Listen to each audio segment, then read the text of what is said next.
नमस्कार मंडळी.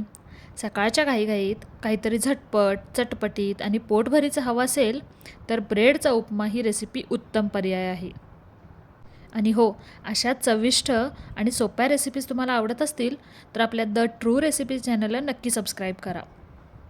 सर्वात आधी आपण 7-8 ब्रेड स्लाईसचे छोटे छोटे मीडियम आकाराचे तुकडे करून घेतले आहेत. त्यानंतर गॅसवरती कढई गरम करून त्यामध्ये 2 मोठे चमचे तेल घेऊ. तेल छान कडकडलं की त्यात मोहरी आणि जिऱ्याची खमंग फोडणी द्यायची. मोहरी तडतडली की त्यात कढीपत्ता आणि बारीक चिरलेला कांदा टाकू.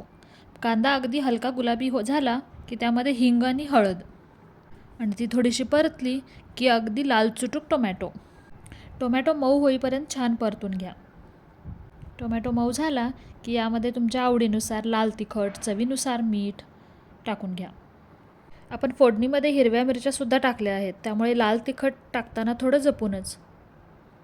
मसाला चांगला परतला की यामध्ये आपण टाकणार आहोत आधी करून घेतलेले ब्रेडचे छोटे छोटे चौकोनी तुकडे.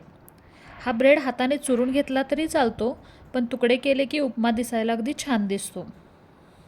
आता शेवटी यामध्ये जाईल थोडासा लिंबाचा रस, जेणेकरून आपल्या उपम्याला अगदी आंबट गोड छान चव येईल.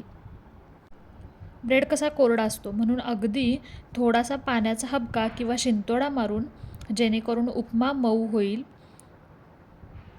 आता हे सर्व मिक्स करून ब्रेडला एक छान वाफ देऊन घेऊ. याने मसालासुद्धा ब्रेडमध्ये चांगला मुरला जाईल. आणि हा बघा, अगदी गरमागरम चटपटीत ब्रेडचा उपमा तयार आहे. हा उपमा दिसायला जितका छान आहे त्याहून भारी चवीला लागतो. रेसिपी आवडल्यास नक्की बनवून पहा आणि लाईक शेअर करा. धन्यवाद.